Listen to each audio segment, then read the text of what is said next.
지금 대한민국 금융시장에서 교과서에 나오는 경제 상식이 완전히 뒤집어졌습니다. 여러분이 알고 있던 그 상식 말이죠. 돈을 많이 풀면 금리는 당연히 내려가야 하거든요. 마치 물을 많이 부으면 불이 꺼지는 것처럼 말입니다.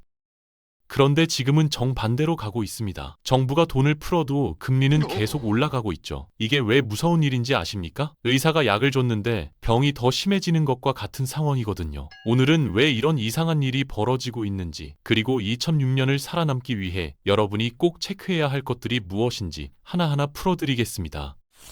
지난달 중앙은행이 시장에 돈을 푸는 조치를 또 발표했습니다. RP 매입이니 국채 직접 매입이니 하는 어려운 말들이 나왔는데요. 쉽게 말하면 정부가 직접 돈을 찍어서 시장에 뿌린 겁니다. 원래 이렇게 하면 시중에 돈이 많아지니까 금리가 내려가야 정상이죠. 돈이 흔해지면 빌리기 쉬워지니까요. 그런데 10년대 국채 금리를 보니 오히려 팍 올랐습니다. 불을 끄려고 물을 부었는데 기름을 부은 격이 된 거죠. 이게 뭘 의미하는지 아십니까? 정부가 아무리 애를 써도 시장이 말을 안 듣는다는 겁니다. 마치 브레이크가 고장난 자동차처럼 말이죠. 왜 이런 일이 벌어졌을까요? 시장은 정부가 돈을 푸는 걸 보고 아, 상황이 정말 심각하구나 라고 받아들인 겁니다. 의사가 응급실로 뛰어가는 걸 보면 환자 상태가 위급하다는 걸 알 수 있잖아요. 지금이 딱 그런 상황입니다. 금리가 오르는 건 단순히 경기가 좋아서가 아니라 시장이 한국 경제를 믿지 못해서 위험 수당을 더 요구하는 거거든요. 이제 그 폭탄의 뇌관이 어디에 있는지 보시죠. 금융시장이 왜 이렇게 뒤집어졌는지 그 시작점은 바로 부동산 PF입니다.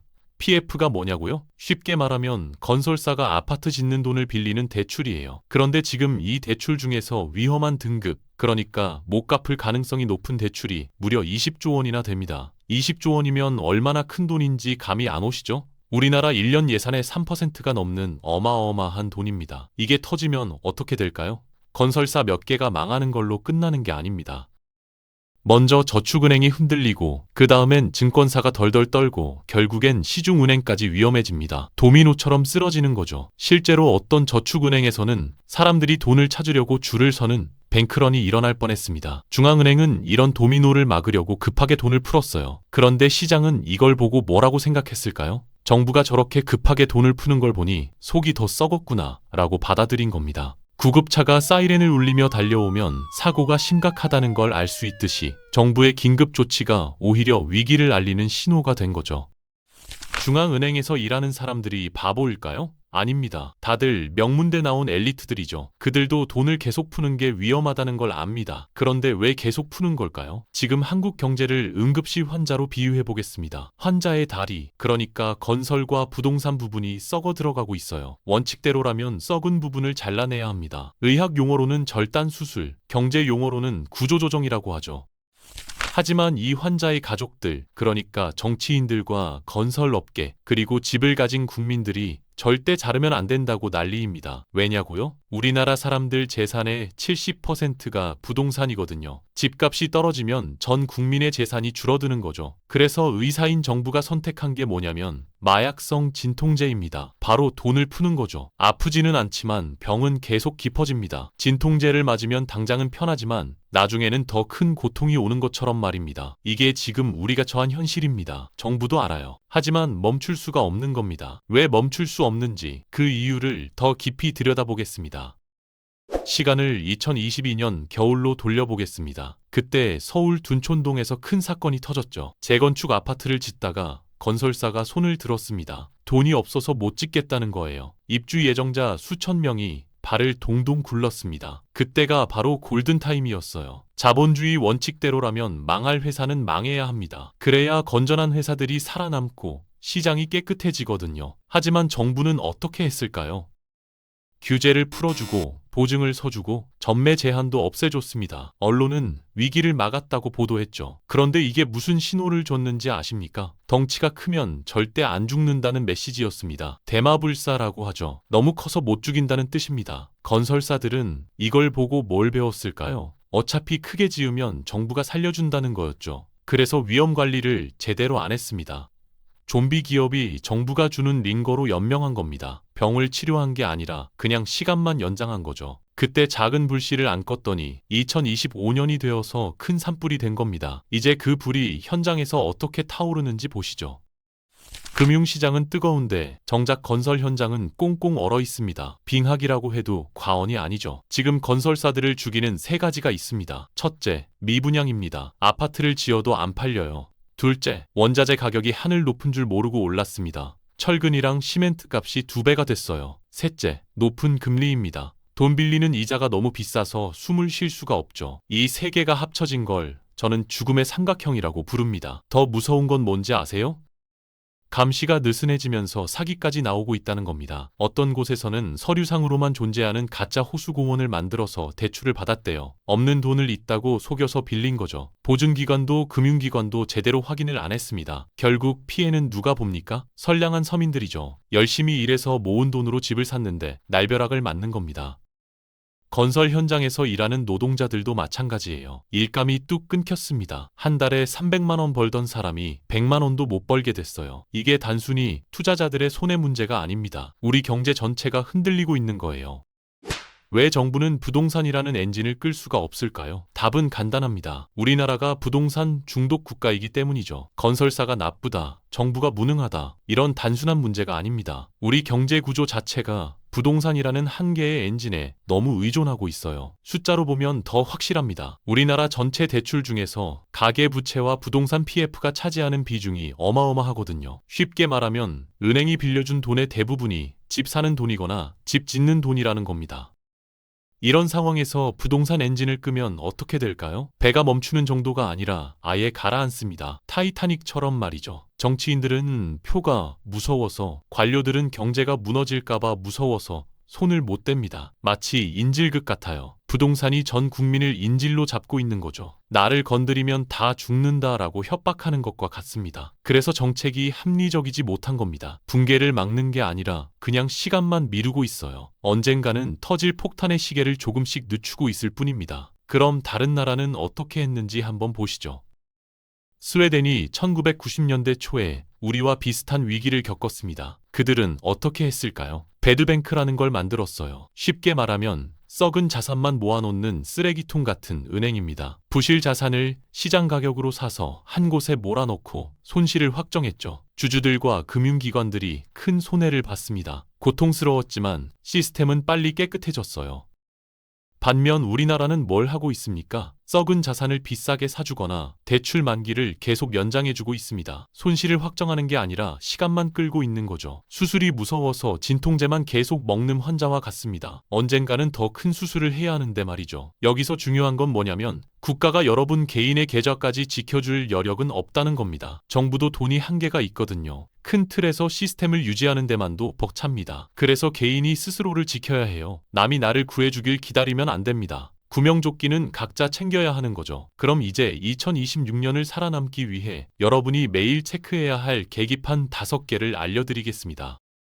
자동차 운전할 때 계기판 보시죠? 속도계, 연료계, 엔진 온도계 같은 거 말입니다. 경제도 마찬가지예요. 위험 신호를 미리 알려주는 계기판이 있습니다. 첫째, 10년물 국채 금리를 보세요. 정부가 돈을 풀어도 이 금리가 계속 오르면 시스템에 균열이 생긴 겁니다. 둘째, 원달러 환율입니다. 외국인들이 한국을 못 믿고 돈을 빼가면 환율이 올라가는데 이미 1,400원을 넘어섰죠. 빨간불이 켜진 겁니다. 1,450원, 1,500원으로 계속 오르면 비상등까지 켜지는 거예요. 셋째, 외환 보유액이에요. 우리나라가 가진 달러 저금통인데 이게 급격히 줄면 총알이 떨어지는 거죠. 넷째, 저축은행이나 증권사의 PF 연체율을 체크하세요. 큰 은행 평균만 보지 마시고 약한 고리부터 터지거든요. 다섯째, 외국인 주 매매 동향입니다. 말로는 한국이 좋다고 해도 실제로 주식을 팔고 있다면 쥐가 먼저 도망가는 것처럼 위험 신호죠.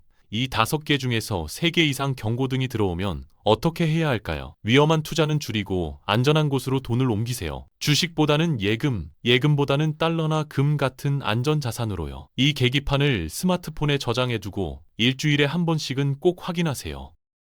요즘 30대들이 집을 엄청나게 사고 있습니다. 자산도 소득도 충분하지 않은데 왜 뛰어들까요? 답은 정책과 언론이 만든 불안감 때문입니다. 먼저 대출 구조를 보시죠. 전세 대출이랑 각종 보증 제도가 집값을 떠받치고 있어요. 규제를 풀었다가 다시 조였다가를 반복하니까 사람들이 뭐라고 생각하겠습니까? 어차피 또 풀어줄 거야. 그때 못 사면 영영 못 산다는 거죠. 언론도 한몫했습니다. 서울 입주 물량 부족하다. 강남은 무조건 오른다. 이런 기사가 매일 쏟아지니까 불안해지는 거예요. 남들 다 사는데 나만 안 사면 뒤처진다는 두려움, FOMO라고 하죠. 그래서 생애 최초 대출이니 뭐니 해서 빚을 최대한 끌어다가 집을 샀습니다. 월급의 절반 이상을 대출 갚는 데 쓰면서도 참고 있어요. 그런데 아이러니한 게 뭔지 아세요? 실제 거래량은 오히려 줄었다는 겁니다. 진짜 살 사람들도 너무 비싸다고 포기하는 거죠. 시장이 끝물일 수도 있다는 신호입니다. 정부가 또 부양책을 낼 수도 있지만 공급이랑 선거랑 여러 변수가 겹치면서 변동성은 더 커질 겁니다. 롤러코스터를 탈 준비를 해야 해요. 지금 시한폭탄처럼 똑딱거리는 게 하나 더 있습니다. 바로 혼합형 대출, 체증식 대출이라는 겁니다. 이게 뭐냐면요. 처음 몇 년은 이자만 내다가 나중에 원금을 갚는 구조예요. 처음엔 월 100만 원만 내면 되니까 부담이 적죠. 그런데 5년 후에는 갑자기 월 250만 원을 내야 합니다. 2배 반이 뛰는 거예요. 2019년에서 2021년 사이 집값 최고점에서 이 대출을 받은 사람들이 엄청 많습니다. 그들이 지금 2024년, 2025년이 되면서 원금 상환이 시작됐어요. 월급은 그대로인데 대출금은 2배가 됐으니 버틸 수가 없죠. 그래서 경매 물건이 쏟아지고 있습니다. 강제로 집을 팔아야 하는 사람이 늘어난다는 거예요. 이건 개인이 게으르거나 무능해서가 아닙니다. 대출 상품 자체가 시간차 폭탄으로 설계된 거죠. 처음엔 달콤했지만 나중엔 독이 되는 사탕 같은 겁니다. 더 큰 문제는 서울보다 지방이 더 위험하다는 거예요. 지방은 수요가 없으니까 팔고 싶어도 못 팝니다. 단기 반짝 상승이 있을 수는 있지만 구조적으로는 하방 압력이 계속될 수밖에 없는 상황입니다. 지금 집을 가진 분들은 팔아도 손해, 버텨도 고통인 상황입니다. 그럼 어떻게 판단해야 할까요? 그래서 더 어려운 게 바로 판단입니다. 이럴 때 중요한 건 지금 팔아야 하나요? 버텨야 하나요? 라는 질문이 아니라 이 집이 내 삶을 지탱하고 있는지 아니면 삶을 잠식하고 있는지를 먼저 점검하는 겁니다. 혼자 사시는 분들이라면 한번 생각해 보시기 바랍니다. 집 때문에 매달 소득의 대부분이 대출 상환으로 빠져나가고 생활의 여유가 거의 없다면 그 구조가 과연 지속 가능한지 점검해 볼 필요가 있습니다. 인생의 중심이 주거 자체가 되어버렸다면 그건 자산 문제가 아니라 삶의 균형 문제일 수 있습니다. 부부의 경우에는 판단이 더 복잡해집니다. 집 문제로 갈등이 반복되고 있다면 단순히 가격 등락을 넘어서 관계에 어떤 비용을 지불하고 있는지도 함께 고려해야 합니다. 숫자로 보이는 손실보다 보이지 않는 비용이 더 클 수도 있기 때문입니다. 자녀가 있는 가정은 또 다른 기준이 필요합니다. 학교, 생활권, 안정적인 환경은 분명 중요한 요소입니다. 다만 그 안정이 과도한 금융 부담 위에 올라가 있다면 장기적으로 어떤 선택이 가족 전체에 더 지속 가능한지 냉정하게 따져봐야 합니다. 또 하나 중요한 점은 같은 서울이고 같은 강남이라 해도 모든 집이 동일하지 않다는 사실입니다. 입지, 학군, 교통, 재건축 가능성에 따라 리스크와 회복력은 크게 다릅니다. 막연한 기대나 공포가 아니라 구조와 조건의 차이를 기준으로 봐야 합니다. 그래서 판단의 기준은 희망이나 불안이 아니라 제가 앞에서 말씀드린 5개의 경제 계기판과 각 가정의 재무 구조, 그리고 생활의 지속 가능성입니다. 집은 목적이 아니라 수단입니다. 이 원칙을 기준으로 판단한다면 적어도 후회할 가능성은 크게 줄일 수 있습니다. 오늘 영상이 도움이 되셨다면 구독과 좋아요 부탁드립니다. 이 내용이 필요할 것 같은 분께는 공유도 꼭 부탁드릴게요. 다음 영상에서도 여러분께 꼭 필요한 정보로 찾아뵙겠습니다. 감사합니다.